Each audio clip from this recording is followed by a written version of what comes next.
Boa noite. Boa noite. Primeira reunião do terceiro mandato. O presidente Lula diz aos ministros que quem fizer algo de errado será responsabilizado. E convidado a se retirar. O ministro da Casa Civil, Rui Costa, diz que o governo anterior liberou aposentadorias depois de represar os pedidos até as eleições. E que o governo Lula estuda o impacto disso no aumento do salário mínimo. O Ministério da Saúde diz que faltam vacinas contra a Covid para crianças e que negocia a antecipação de entregas. A morte de um homem que pretendia fazer uma redução bariátrica chama a atenção para a fila de interessados nas cirurgias. 5 milhões de brasileiros. E o INPE divulga um recorde de áreas na Amazônia com alertas de desmatamento em 2022. O Jornal Nacional começa agora.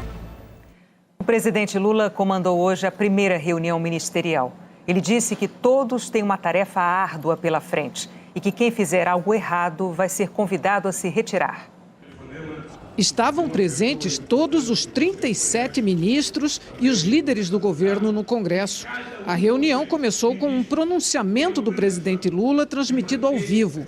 Lula destacou os desafios desse começo de governo. A nossa tarefa é uma tarefa árdua, mas é uma tarefa nobre. É uma tarefa nobre, porque a gente vai ter que entregar esse país melhor, esse país mais saudável do ponto de vista da saúde mesmo, mais saudável do ponto de vista do ganho da massa salarial, mais saudável do ponto de vista dos pequenos e médios empreendedores deste país, dos pequenos e médios produtores rurais, mais saudável do ponto de vista da educação e mais saudável do ponto de vista da civilidade. Esse país vai voltar a viver democracia. Durante a fala, Lula também fez uma defesa do agronegócio brasileiro. Destacou a importância dos empresários do campo e disse que quem agir contra a legislação será responsabilizado. Esse empresário que produz de forma responsável será por nós muito respeitado e muito bem tratado. Agora, aqueles que quiserem teimar e continuar desrespeitando a lei, invadindo o que não pode ser invadido, usando o agrotóxico que não pode ser usado, a força da lei imperará sobre eles e nós vamos exigir que a lei seja cumprida, porque nesse país tudo vale. A única coisa que não vale é o cidadão bandido achar que pode desrespeitar a boa vontade da sociedade brasileira, a nossa Constituição e a nossa legislação. O presidente alertou que não há espaço para erros e destacou o fato do seu governo ser um governo de alianças, com representação partidária nas nomeações para os cargos. Sem mencionar nenhum ministro especificamente, Lula afirmou que não deixará nenhum deles no meio da estrada ao longo do governo, mas disse que quem fizer algo de errado será convidado a se retirar. Eu não tenho vergonha de dizer que nós vamos montar o governo com gente da política muito competente. Vamos montar o governo com gente técnica muito competente. Eu não faço distinção e não quero criminalizar a política. Todo mundo sabe da nossa responsabilidade. Todo mundo sabe que a nossa obrigação é fazer as coisas corretas, é fazer as coisas da melhor forma possível. Quem fizer errado sabe que tem só um jeito. A pessoa será simplesmente, da forma mais educada possível, convidada a deixar o governo e, se cometeu algo grave, a pessoa terá que se colocar diante das investigações e da própria justiça. E eu só tenho um compromisso com esse país. Primeiro, ser honesto com o povo brasileiro e ser leal e honesto com vocês. Lula dedicou boa parte da fala para defender que os ministros mantenham uma boa relação com o Congresso e que atendam em seus gabinetes parlamentares de todos os partidos.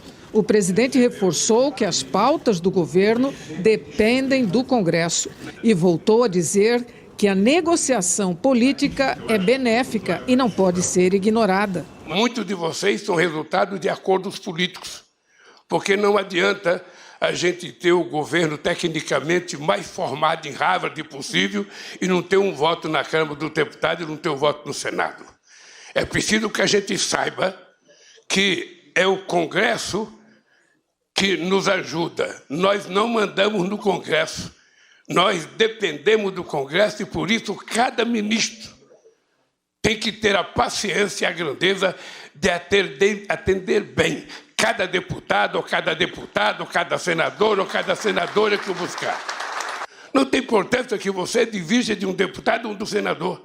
Quando a gente vai conversar, a gente não está propondo casamento. A gente está propondo aprovar uma tese ou fazer uma aliança momentânea em torno de algum assunto que interessa ao povo brasileiro. Não tem veto ideológico para conversar e não tem assunto proibido em se tratando de coisas boas para o povo brasileiro. Então, eu quero que vocês saibam, que vocês contem comigo, porque eu tenho consciência que não é o Lira que precisa de mim. É o governo que precisa da boa vontade da presidência da Câmara. Não é o Pacheco que precisa de mim. É o governo que precisa, de um bom relacionamento com o Senado. Depois da reunião, o ministro da Casa Civil, Rui Costa, foi questionado sobre o reajuste do salário mínimo, que atualmente está em R$ 1.302, um aumento real de 1,5% em relação ao ano passado. O governo Lula estuda aumentar o mínimo para R$ 1.320, mas esse valor ainda não está garantido. Isso porque, segundo Rui Costa, constatou-se que o governo Bolsonaro represou por meses a concessão de aposentadorias e pensões no ano passado para evitar o aumento de gastos e liberou esse fluxo de benefícios no segundo semestre, especialmente após perder as eleições. Rui Costa explicou que essa medida gerou um impacto financeiro no orçamento maior do que o previsto. O governo atual faz contas para decidir o que seria mais eficiente no atendimento à população: dar um aumento maior ao salário mínimo ou acelerar a fila de quem já reúne condições de se aposentar, mas ainda está esperando. De acordo com o ministro da Casa Civil, na próxima segunda-feira haverá um pronunciamento do ministro do Trabalho, Luiz Marinho, para falar sobre o assunto. Até lá, o governo discutirá alternativas. Há um impacto evidente no tocante do salário mínimo, um represamento que foi feito das aposentadorias e no segundo semestre foi liberado, principalmente depois da eleição, um contingente grande, o que demonstrava que o represamento não era de dificuldade administrativa, era uma estratégia financeira de conter pagamentos, já que, se fosse dificuldade administrativa, não haveria como liberar um volume gigantesco como foi liberado pós-eleição. Então, nitidamente fica, em nossa opinião, caracterizado que a dificuldade não era de fluxo administrativo, e sim como uma estratégia de contenção de pagamentos de aposentadorias. Segundo o Jornal Nacional apurou, na reunião o ministro da Fazenda, Fernando Haddad, aproveitou a presença de todos os ministros e pediu um esforço conjunto para apertar o cinto e cortar gastos. A ministra do Planejamento, Simone Tebet, alertou que a lei orçamentária de 2023 ainda tem que ser sancionada e que só há dinheiro para cumprir as promessas sociais de campanha por causa da PEC do Bolsa Família. O ministro da Educação, Camilo Santana, anunciou hoje os nomes que vão compor a equipe da pasta. Dos 11 integrantes, 8 são mulheres. A ex-governadora do Ceará, Isolda Sela, será secretária executiva do MEC. Fernanda Pacobaíba vai comandar o Fundo Nacional para o Desenvolvimento da Educação. Santana reafirmou que garantir escola integral para crianças e adolescentes é uma prioridade da equipe.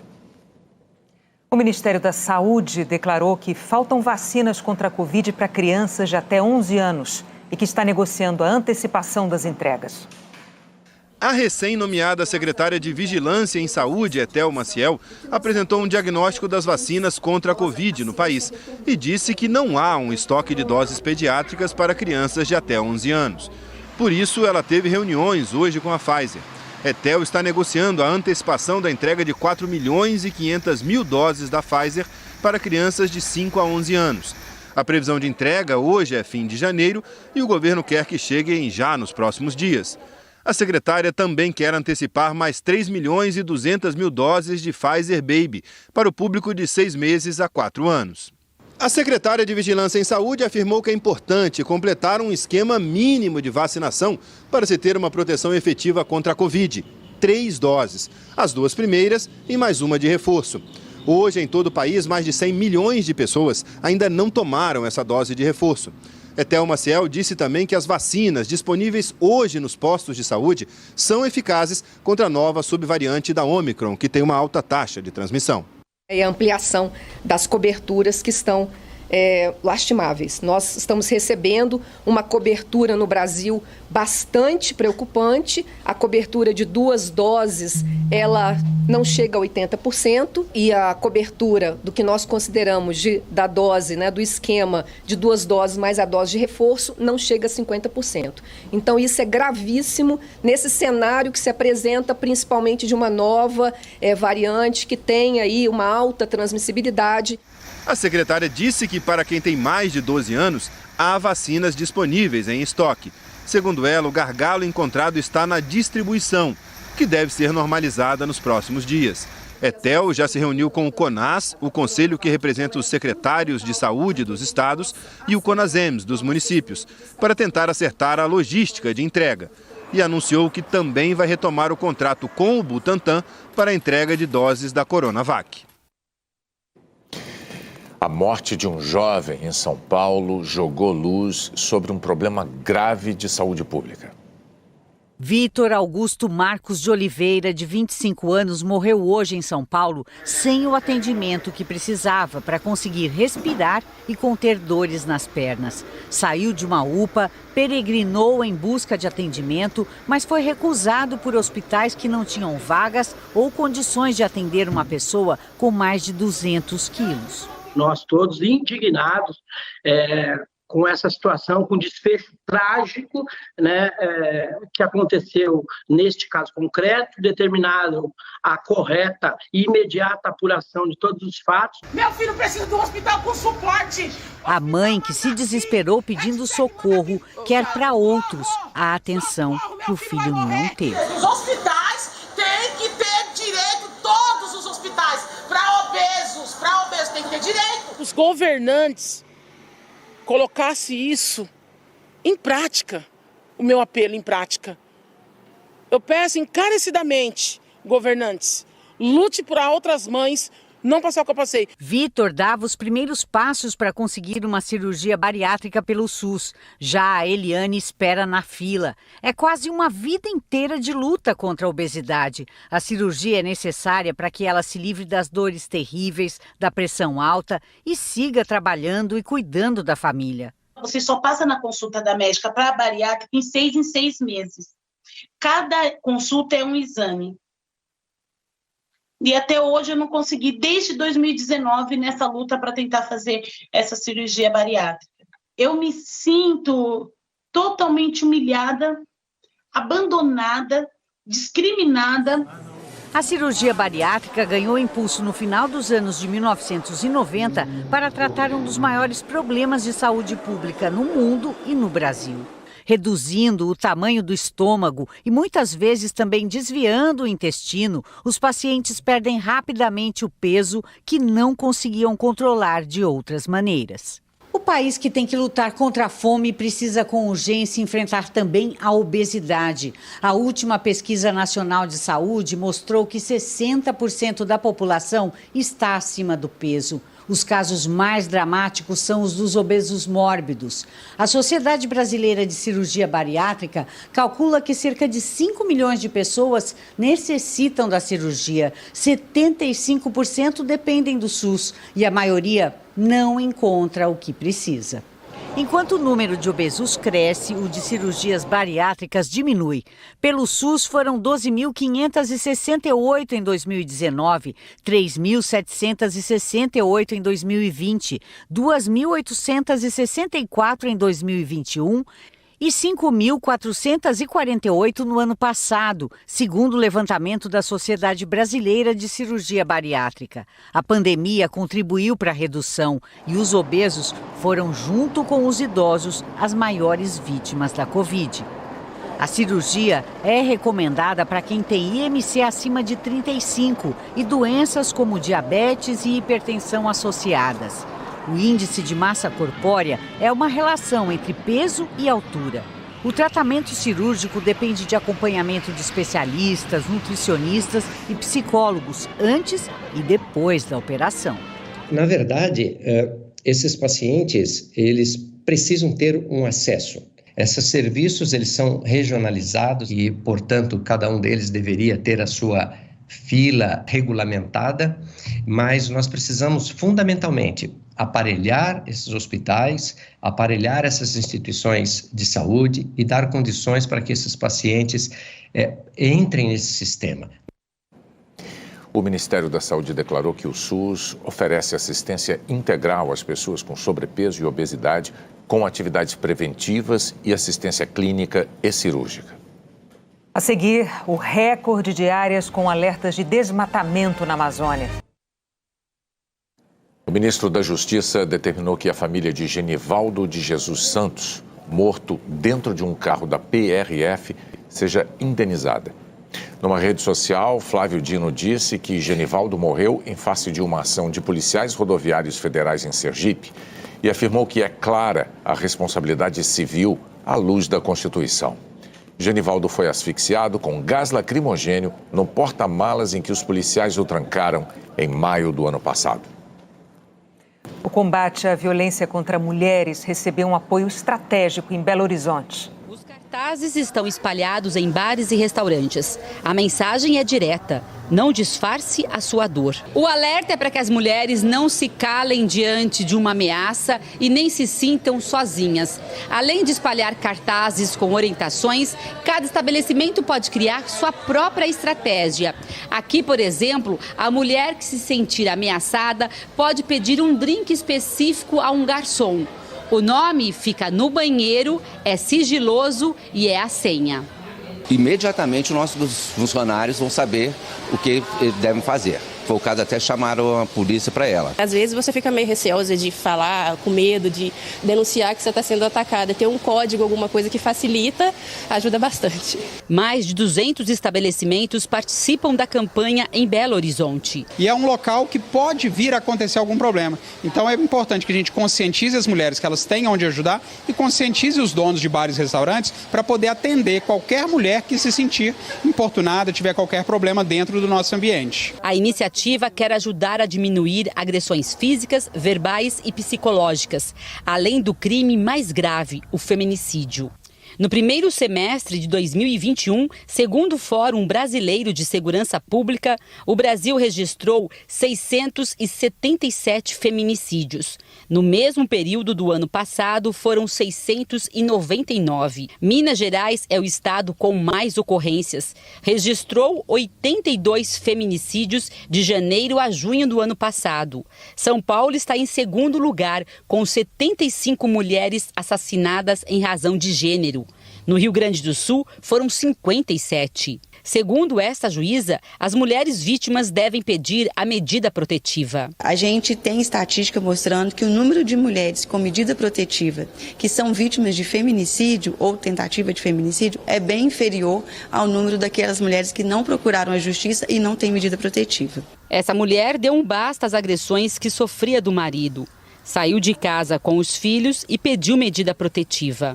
Era um empurrão, um puxão de cabelo, bateu minha cabeça na parede. E ele me deu uma rasteira, me jogou no chão. Era uma fratura no cóccix que não tinha sido tratada. Eu quero viver em paz com os meus filhos e saber que os meus filhos estão em segurança. No ano passado, a área com alertas de desmatamento na Amazônia foi a maior desde que o INPE tornou o monitoramento mais eficiente, em 2016. O sistema DETER do Instituto Nacional de Pesquisas Espaciais foi criado como ferramenta do Plano de Ação para a Prevenção e Controle do Desmatamento na Amazônia Legal em 2004. O alerta rápido, diário, é para facilitar a fiscalização e tentar conter o desmatamento. Em 2015, o sistema foi aprimorado. Outros 2 satélites passaram a ser utilizados, inclusive um brasileiro, desenvolvido em parceria com a China. Os números completos de um ano só foram registrados a partir de 2016, quando a presidente era Dilma Rousseff. Os alertas caíram em 2017, no governo Temer. Subiram em 2018, ainda com Temer. A partir de 2019, primeiro ano do governo Bolsonaro, a área de derrubada da floresta amazônica dá um salto e se mantém acima dos 8.000 quilômetros quadrados, chegando a 10.267 quilômetros quadrados em 2022. Uma devastação equivalente a uma área de quase 7 vezes a cidade de São Paulo. Os estados com mais áreas desmatadas no ano passado foram Pará, Mato Grosso e Amazonas. E é nesse estado a maior preocupação no momento.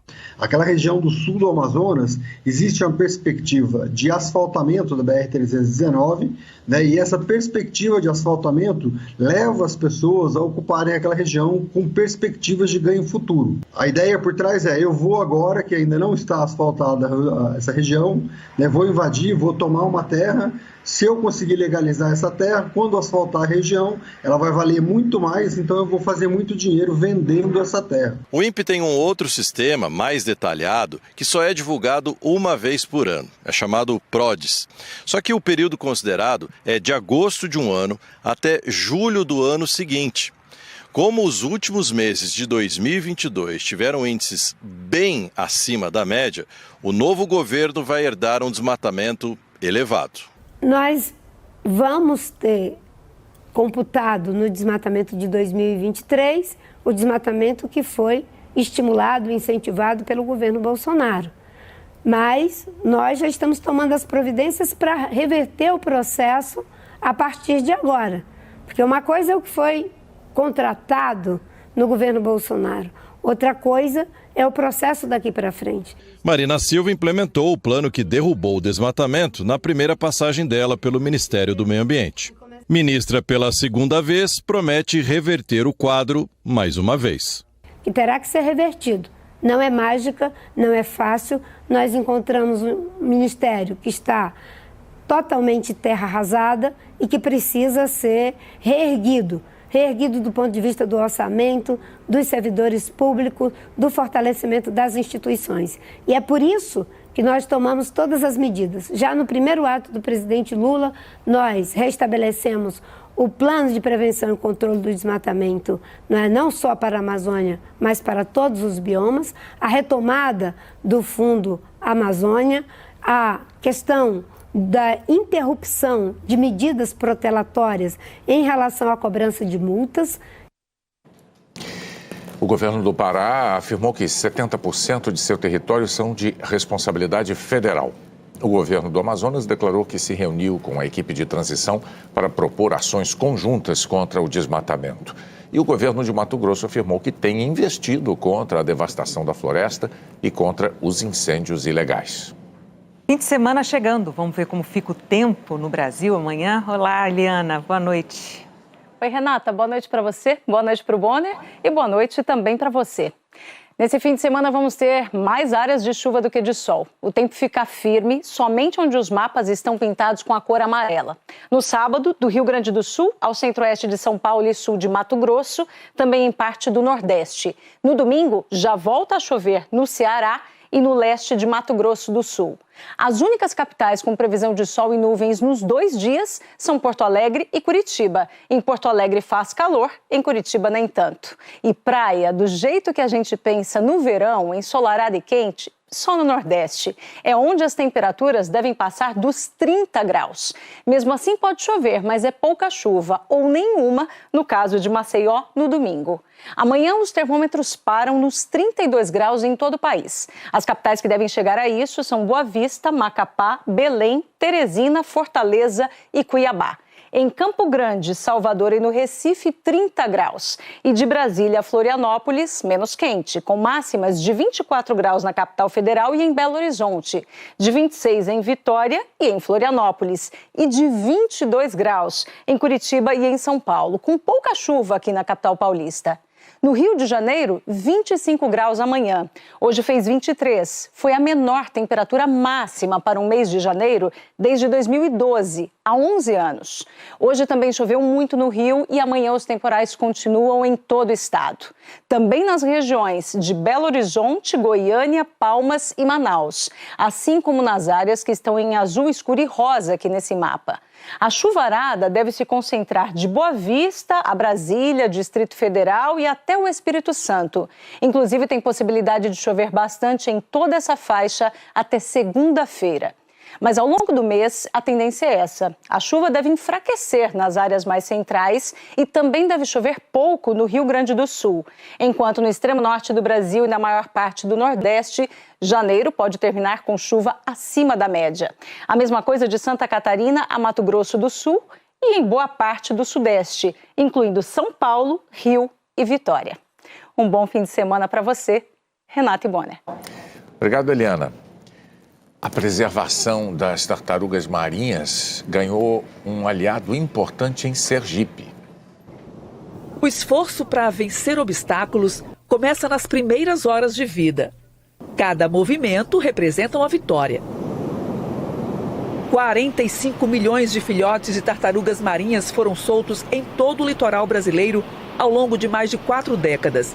Os pesquisadores do Projeto Tamar comemoram. É um número muito representativo, visto que, quando o Tamar começou, apenas 600 tartarugas estavam sendo liberadas para o mar.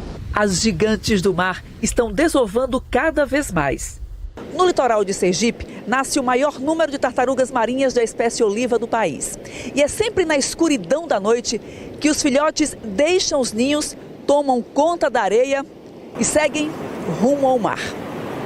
Para chegar até a praia, os filhotes são guiados pelos reflexos da lua e das ondas.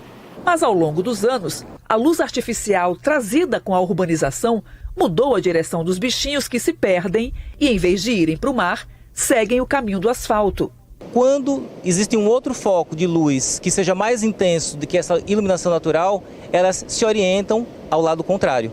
Esse ciclista perdeu as contas de quantas vezes salvou dezenas de filhotes do asfalto e levou para o mar. Sempre se encontrava. Isso quando a gente conseguia resgatar. Quando não, era muita morte, muita mortalidade aí por conta dos carros, né? Que vem de madrugada, não vê e sempre atropelava, né? Aos poucos, essa ameaça vem diminuindo. Na orla de Aracaju, nos trechos com o maior número de desovas, os postes foram adaptados. Receberam um anteparo de alumínio que concentra a iluminação apenas no asfalto. Assim, a luz não irradia para a areia. Com essas medidas, é possível a gente ter as praias muito mais povoadas por tartarugas. E, inclusive, a sociedade, quando passa a cobrar, os governos se sensibilizam e fazem a adequação necessária para esses animais sobreviverem. Não vejo mais nenhuma tartaruguinha por aqui. Bom para o meio ambiente, né? A gente pensa mais na parte do meio ambiente, nas tartaruguinhas, né? A seguir, surgem novos nomes de apoiadores da ministra do Turismo, Daniela Carneiro, acusados de envolvimento com milícias. O presidente americano presta homenagem a pessoas que combateram invasores do Congresso. Durante a campanha eleitoral na disputa por uma cadeira na Câmara dos Deputados, a atual ministra do Turismo, Daniela Carneiro, recebeu apoio de acusados de envolvimento com milícias do Rio de Janeiro. 2 nomes vieram a público nesta semana. E o Jornal Nacional descobriu outros 2. Daniela Carneiro, a Daniela do Vaguinho, do União Brasil, foi a deputada federal mais votada do Rio. Recebeu 213 mil votos e muitos apoios. O Jornal Nacional identificou 2 apoiadores de campanha da ministra que são réus pelo crime de constituir milícia. Um deles é Cristiano de Oliveira Gouveia, conhecido como Babu. Nesse vídeo postado em uma rede social, Babu aparece adesivado com o número de Daniela.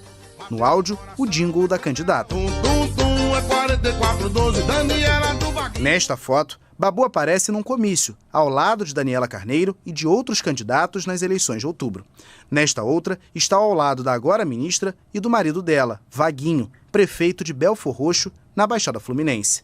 Para o Ministério Público, Babu era o responsável por promover alianças entre a milícia e traficantes de uma facção criminosa que fornecia dinheiro e armas para o grupo na cidade de Queimados, também na Baixada. Segundo a denúncia, Babu recebia dinheiro da exploração de TV por assinatura clandestina. A Justiça aceitou a denúncia contra Babu e o Ministério Público do Rio recorre na segunda instância da decisão, na primeira instância, que o livrou da condenação.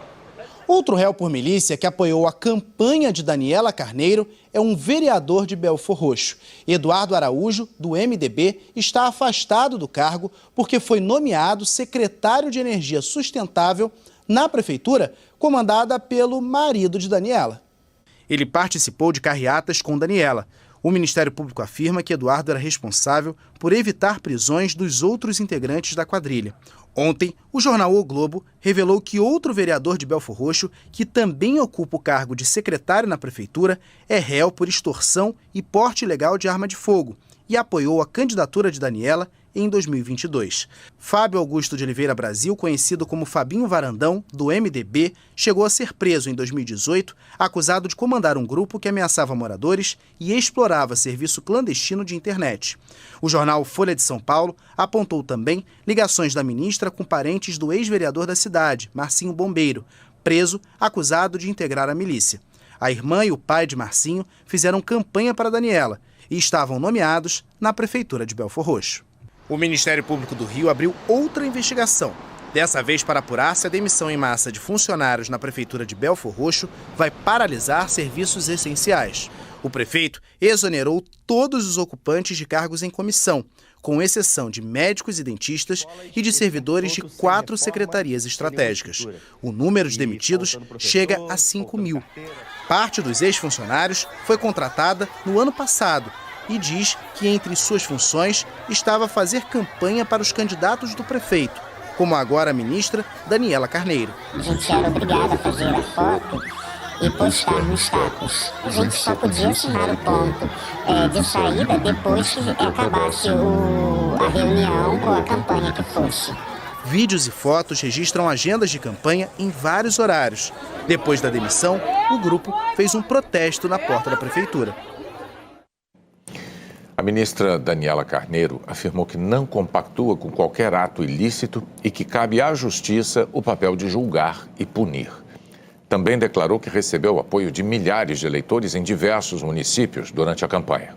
A Prefeitura de Belfor Roxo declarou que não há risco de paralisação das atividades porque não exonerou trabalhadores de serviços essenciais, que nenhum servidor era coagido a participar de comícios e reuniões de campanha e que eles iam por livre e espontânea vontade porque confiam no trabalho de Daniela Carneiro. Nós não conseguimos contato com os outros citados. Em Brasília, depois da reunião do presidente Lula com todo o ministério, o ministro da Casa Civil, Rui Costa, foi questionado sobre a ministra do Turismo, Daniela Carneiro. Costa disse que o assunto não foi tratado na reunião e que, neste momento, não tem nada relevante ou substantivo que justifique qualquer preocupação no governo. Uma cerimônia na Casa Branca lembrou hoje a invasão de 2 anos atrás do Congresso americano. Apoiadores do ex-presidente Donald Trump contestavam a vitória eleitoral de Joe Biden. O atual presidente concedeu medalhas a 14 pessoas que participaram da resposta àquela invasão. 2 das homenagens foram a policiais que morreram no ataque. O candidato à presidência da Câmara dos Estados Unidos conseguiu virar alguns votos a favor dele, mas não o suficiente para ser eleito. Era para ser um dia de reflexão e homenagens. Pela manhã, os congressistas pararam para lembrar os 2 anos da invasão ao Capitólio por apoiadores do então presidente Donald Trump. Mas logo deixaram a escadaria e voltaram ao plenário para enfrentar outra crise histórica. Pelo 4º dia seguido, os deputados tentaram eleger um presidente para a Câmara. Mas já na primeira votação, o deputado ultraconservador Matt Gaetz indicou que não ia ceder. McCarthy não tem os votos hoje, não vai ter amanhã, na próxima semana, no próximo mês ou no próximo ano. Mas pela primeira vez nesta semana, o principal candidato republicano, Kevin McCarthy, conseguiu converter 14 dos 20 votos ultraconservadores. Alguns desses deputados que mudaram de opinião convocaram a imprensa para explicar o novo posicionamento. O deputado Chip Roy acrescentou: continuamos conversando com nossos amigos que discordam. Scott Perry disse: nós conseguimos o rascunho de um acordo que vai nos permitir seguir adiante em boa fé para que essa casa trabalhe para o povo americano. Houve 2 votações hoje. Ao todo, foram 13 desde terça-feira. E mesmo assim, os republicanos não conseguiram eleger um novo líder para o partido. Apesar disso, McCarthy disse que hoje se tornará o presidente da Câmara. Vamos voltar hoje à noite e eu acredito que vamos ter os votos para acabar com isso de uma vez por todas.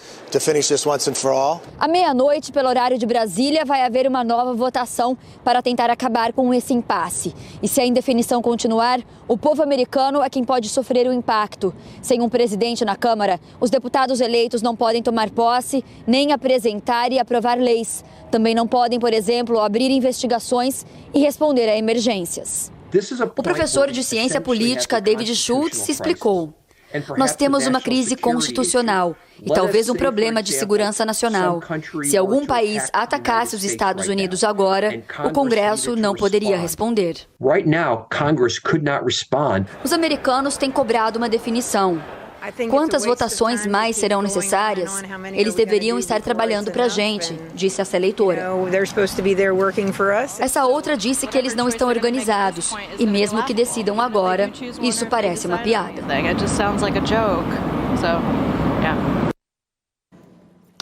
A seguir, a morte precoce de um craque da seleção italiana de futebol. E a trégua na guerra da Ucrânia. Morreu hoje, aos 58 anos, o ex-atacante da seleção italiana Gianluca Vialli. Ele disputou a Copa do Mundo de 90 e trabalhou até dezembro do ano passado na comissão técnica da equipe da Itália. Vialli recebeu um diagnóstico de câncer de pâncreas em 2017. Começou nesta sexta-feira o primeiro cessar-fogo anunciado pela Rússia na guerra da Ucrânia. A trégua da Rússia tinha hora marcada para começar, meio-dia em Moscou. Pela manhã, o prefeito de Kramatorsk disse que mísseis russos atingiram a cidade ucraniana. A Valentina ouviu 5 explosões. Eu acho que o canalha do Putin tinha que morrer. É isso. Glória à Ucrânia. Depois o que se viu foi uma vida perto do normal em muitos lugares. Na capital ucraniana, Kiev, bombardeada esses dias, o cessar-fogo trouxe de volta algo muito desejado por esse povo, a mais comum das rotinas. O governo russo prometeu não atacar a Ucrânia até meia-noite de sábado para domingo. É que amanhã é o Natal ortodoxo. Essa igreja ortodoxa ucraniana fez uma oração para o exército do país. Em Kharkiv, a igreja aos cacos foi cenário para as músicas natalinas. Essa é uma trégua unilateral. O exército ucraniano não se comprometeu a baixar as armas. Pouco depois do cessar-fogo entrar em vigor, a Rússia acusou a Ucrânia de bombardear algumas áreas. Já o governador de Luhansk disse que as tropas da Rússia fizeram 14 ataques nas primeiras horas. Em Lviv, o Natal ortodoxo foi celebrado num abrigo antiaéreo. Moradores correram para lá quando o alarme tocou. Para a Ucrânia, esse cessar-fogo é hipocrisia. O presidente ucraniano desconfia que essa trégua seja um pretexto de Putin para tentar recompor as tropas. Como aquelas paradas técnicas em alguns esportes, em que o time que está perdendo pede um tempo para se recuperar. Não é um bom momento para a Rússia na guerra. Tanto é que tem aumentado o número de relatos de soldados russos mortos nos confrontos com os ucranianos. Os católicos celebram hoje o Dia de Reis, que encerra as festividades natalinas. E em Contagem, perto de Belo Horizonte, a comunidade quilombola dos Arturos passa de casa em casa, cantando a saga dos 3 reis magos que visitaram o menino Jesus na manjedoura. Outros grupos se apresentaram na Praça da Liberdade, na capital mineira. As folias de reis são patrimônio cultural imaterial de Minas Gerais. O Jornal da Globo é depois de 8 presidentes, um juramento. Boa noite. Boa noite, bom fim de semana para você. Fala galera, beleza? Aqui quem fala é o Diego, aqui é o canal Diego Esportes. E estou chegando para te avisar que hoje tem Valência e Cádiz pela 16ª rodada do Campeonato Espanhol. E no vídeo de hoje você vai ficar por dentro e vai saber tudo sobre essa partida. As principais e últimas informações da equipe do Valência e também as últimas notícias da equipe do Cádiz. O Valência, que vem de derrota na rodada passada e atualmente ocupa o meio da tabela, quer os 3 pontos hoje para se aproximar do G6. Já o Cádiz, vice-lanterna da competição, quer 3 pontos hoje jogando fora de casa, porque vencendo pode sair da zona de rebaixamento. Então, se você é torcedor do Valência ou torcedor do Cádiz, já faça o convite, se inscreva agora aqui no nosso canal, já vai deixando o seu like no vídeo para nos ajudar, ativa também o sininho de notificação para você receber nossos próximos vídeos e comenta aí embaixo o seu palpite, porque Valência e Cádiz entram em campo na tarde dessa sexta-feira, no estádio de Mestalla, a partir das 5 horas da tarde, no horário de Brasília, pela 16ª rodada do Campeonato Espanhol. Em 10º lugar, com 19 pontos conquistados até o momento, o Valência sabe que precisa vencer para não se distanciar do grupo de classificação aos campeonatos europeus. A equipe joga em casa e quer se recuperar da derrota para o Vila Real na última rodada. O Cádiz, por sua vez, ocupa a 19ª colocação e está na zona de rebaixamento com apenas 12 pontos conquistados. A equipe não vence há 3 jogos e ao todo venceu apenas 2 partidas em toda a competição. Além disso, tem uma das piores defesas do campeonato, tendo sofrido 27 gols. Provável escalação hoje da equipe do Valência deve ter então Mamardashvili, Correia, Jacabi, Comer, Gaia, Mussa, André Almeida e Hugo Guillamon, Samuel Lino, Kluivert e Cavani. Já provável escalação do Cádiz deve ter Ledesma, Isaac Carcelén, Luiz Hernandes, Fali e Espino, Alcaraz, Alex Fernandes, Alejo e Ocampo, Rubens Sobrino e Lozano. Atualmente, como a gente já disse, o Valência ocupa a 10ª colocação, 19 pontos conquistados em 15 jogos, fez campanha de 5 vitórias, 4 empates, 6 derrotas, marcou 23 gols, sofreu 17 e tem um saldo positivo de 6 gols. Já o Cádiz, vice-lanterna, apenas 12 pontos em 15 jogos disputados, campanha de 2 vitórias, 6 empates e 7 derrotas, marcou 10 gols e sofreu 27 e tem um saldo negativo de 17. Na rodada passada, o Valência jogou no estádio Madrigal e foi derrotado pelos donos da casa, que é o Vila Real, pelo placar de 2-1. Os gols do Vila Real foram marcados por Chuese e o Juan Foyt. Pelo lado do Valência, o Cavani fez o gol. Já o Cádiz, na rodada passada, jogou em casa, no estádio Nuevo Mirandilla, e ficou no empate com o Almeria, pelo placar de 1-1. O gol do Cádiz foi marcado pelo Luan Pérez. Pelo lado do Almeria, Gonzalo Meleiro fez o gol. O Valência vai jogar no meio de semana, só que vai jogar pela semifinal da Supercopa da Espanha e vai fazer o jogo aí contra o Real Madrid, fora de casa. Já a equipe do Cádiz joga a próxima rodada aí pelo Campeonato Espanhol mesmo, joga em casa no estádio Nuevo Mirandilla e vai receber a equipe do Elche. Esse jogo aí está marcado para acontecer na segunda-feira, dia 16 de janeiro, a partir aí das 5 horas da tarde. Jogo válido aí pela 17ª rodada. Então é isso, rapaziada. Desejamos a todos aí um ótimo jogo. Que venha sair o melhor. Fiquem todos com Deus e até a próxima.